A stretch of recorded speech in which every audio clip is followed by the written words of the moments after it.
तो गोपाल प्रसाद व्यास जो हिंदी के कवि हुए हैं, उन्होंने एक कविता लिखी है खूनी हस्ताक्षर।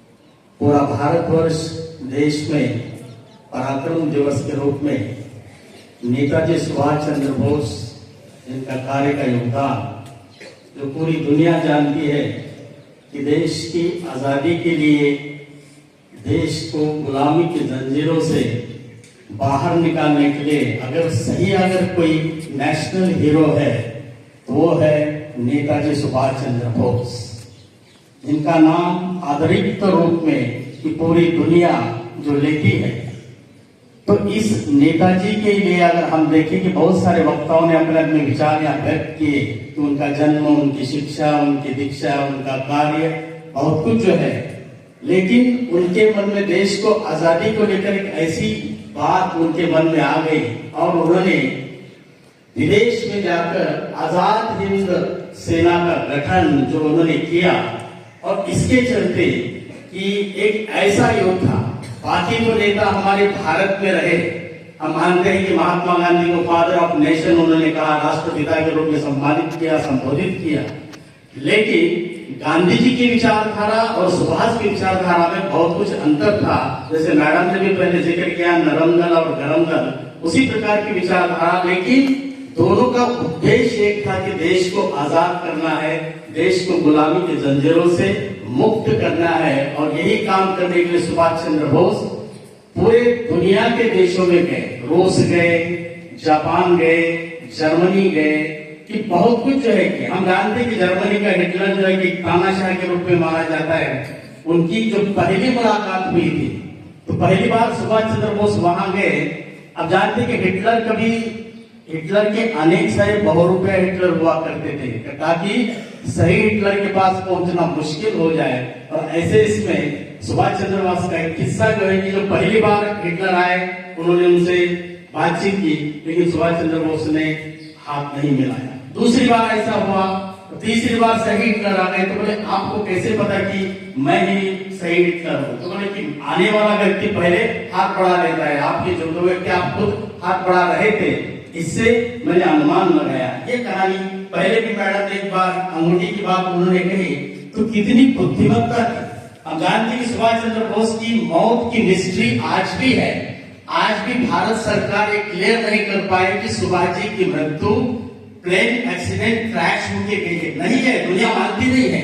और दुनिया नहीं, भारत के अनेक लोग इस चीज को नहीं मानते कि उनकी मृत्यु प्लेन क्रैश में हुई, बिल्कुल नहीं है। उसके बाद जो बात आई, इसके ऊपर कितने सारे कमीशन बैठे। पहला कमीशन बैठा, शाहनवाज कमीशन बैठा, उन्होंने जानकारी की और ऐसी वैसी रिपोर्ट भारत सरकार को दी जब देश के प्रधानमंत्री पंडित जवाहरलाल नेहरू। दूसरा कमीशन बैठा जस्टिस खोसला के अंतर्गत, देश की प्रधानमंत्री इंदिरा गांधी थी, उसमें भी ऐसी वैसी रिपोर्ट आ गई। तीसरा बैठा कि डॉक्टर मुखर्जी के अंतर्गत और उनकी भी रिपोर्ट। और लास्ट में अभी मोदी सरकार के बीच में भी इसकी इंक्वायरी हुई है कि सुभाष जी 18 अगस्त 1945 में उनकी मृत्यु नहीं हुई थी। बहुत कुछ मृत्यु कहाँ हुई? ताइवान में। अभी हाल ही में रिपोर्ट आई ताइवान सरकार से, तो उस समय के अखबार में कहीं भी ऐसी हेडलाइन नहीं कि दुनिया का इतना माना हुआ व्यक्ति प्लेन एक्सीडेंट में मारा गया, कोई प्रूफ ही नहीं है। लेकिन ये सरकार के अंदर की कुछ राजनीतिक जो बातें हैं और इसे हर कोई बाहर लाने की कोशिश करने की, आम जनता ने भी इसके ऊपर पिटीशन डाला हुआ है, बहुत कुछ इंक्वायरी हो गई। और इसी स्थिति में देखा जाए कि सुभाष चंद्र बोस उसके बाद भी जीवित रहे। बहुत साल पहले भी भारत में घटना है कि गुमनामी बाबा का जिक्र हुआ, जो बनारस में, जो बस्ती में, जहां उनके रहे, आश्रम में रहे, बहुत सारे लोगों ने कहा कि वही सुभाष चंद्र बोस है। और फिर ऐसा पूछा गया कि फिर आप प्रकट क्यों नहीं होते हैं? अगर मैं अपने हकीकत और वास्तविकता को अगर मैंने प्रकट किया तो बहुत कुछ ये हो सकता है, बहुत कुछ मुश्किलें इस सरकार को आ सकती है, ये बात हुई थी। और इसीलिए ये भी कहा जाता है कि ये सुभाष चंद्र बोस शुरू से ऐसा प्लानिंग करते थे। वो अंग्रेजों को चकमा देने से वो 15 दिन अपने कमरे में रहे और उन्होंने कहा कि मैं मौन व्रत धारण करने वाला हूँ और मौन व्रत में मैं किसी से मतलब मिलूंगा नहीं। और उस समय पिछले दरवाजे से वो फॉरेन भाग गए थे। ऐसी ही स्थिति जब ताइवान का प्लेन क्रैश था कि उन्होंने कैसा बनाया था कि दुनिया को पता न चले कि सुभाष बाबू क्या कर रहे हैं, और ये एक मिस्ट्री है। आज भी इस राज को खोला गया नहीं है, ये बहुत बड़ी बात है। स्टालिन ने उनको रूस में कैद करके रखा, स्टालिन और भारत के फिर संबंध अच्छे नहीं थे, बहुत सारी बातें इसमें है। लेकिन आपको एक पक्ष इसमें देखना है कि हम सुनी सुनाई बातों को बहुत सारा विश्वास करते हैं कि सुभाष जी की मृत्यु हो गई, ऐसा हो गया, ऐसा नहीं है। हिस्ट्री में डीप जाइए, स्टडी करिए, और उसमें बहुत सारी चीजें जो बाहर आती है, अनेक सरकार के अनेक सारे प्रश्न होते हैं। ये अंतरराष्ट्रीय मामला होता है, और इस मामले में अगर बात खुलती है कि उस समय सुभाष चंद्र बोस को ऐसा क्यों किया गया, ये बहुत सारी जो चीजें हैं, लेकिन हर सरकार ने अपना अपना पर्दा उसमें डालने की कोशिश की है।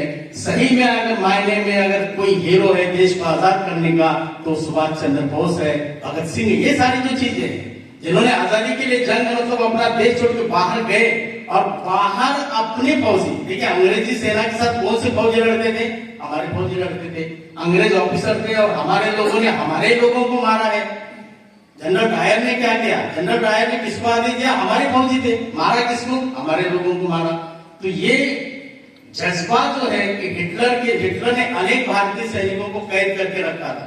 सुभाष जी वहां पहुंचे और उनको अपने देश के साथ अगर लड़ने के लिए उन्होंने उनको निवेदन किया, और एक ऐसी सेना बन गई आजाद हिंद फौज, जिसमें सुभाष चंद्र बोस, कैप्टन लक्ष्मी, रासबिहारी बोस, अनेक सारे जो है, जिन्होंने पहला नारा तो चलो दिल्ली, उनका नारा है। डेली हम बोलते जय हिंद, किसका नारा है, सुभाष चंद्र बोस का है। कितना बड़ा स्लोगन, तुम मुझे खून दो मैं तुम्हें आजादी दूंगा। ये जो प्रेरणा के स्रोत है, ये वाक्य है, इससे हमें बहुत बड़ी प्रेरणा मिलती है। और आज का दिन सन 1921 से भारत सरकार इसको पराक्रम दिवस के रूप में मनाई जा रही है, और पूरे भारत में सुभाष चंद्र बोस का डंका, क्योंकि इतिहास के पन्नों में ऐसे अनेक ऐसे किरदार हैं, अनेक ऐसे पात्र हैं, अनेक ऐसे व्यक्ति हैं जिनके बारे में सही इतिहास लिखा नहीं, गलत इतिहास लिखा तो बहुत सारे आगे ऐसा होता है, ये इतिहास में ऐसा ऐसा है, लेकिन उसमें कितना कुछ किया है ये आज भी, मतलब जो पढ़ता है, जो डीप में स्टडी करता है, वो जानता है कि इसलिए हम सडनली कहते हैं सुभाष जी की मृत्यु ऐसे हो गई, ऐसा नहीं है। 48 के बाद भी सुभाष चंद्र बोस बहुत साल जीवित रहे, ये बहुत सारे लोग प्रमाण के रूप में मानते हैं। अगर पुराने अखबार खोल के अगर आप देखोगे, गुमनामी बाबा के बारे में बहुत बार जिक्र है, उनकी शक्ल, उनकी सूरत, उनका हस्ताक्षर, उनका रहन सहन, उनका बोलचाल, उनकी चाल सेम उसी के अनुसार वो मिलता था, इसलिए लोगों ने अनुमान लगाया कि वही वो सुभाष चंद्र बोस ही थे। तो सुभाष चंद्र बोस जी के बारे में बहुत कुछ हम बता सकते हैं, लेकिन आज हमारे पास उतना समय नहीं है, इसलिए आज पुनः मैं उनकी प्रतिभा को नमन करता हूँ।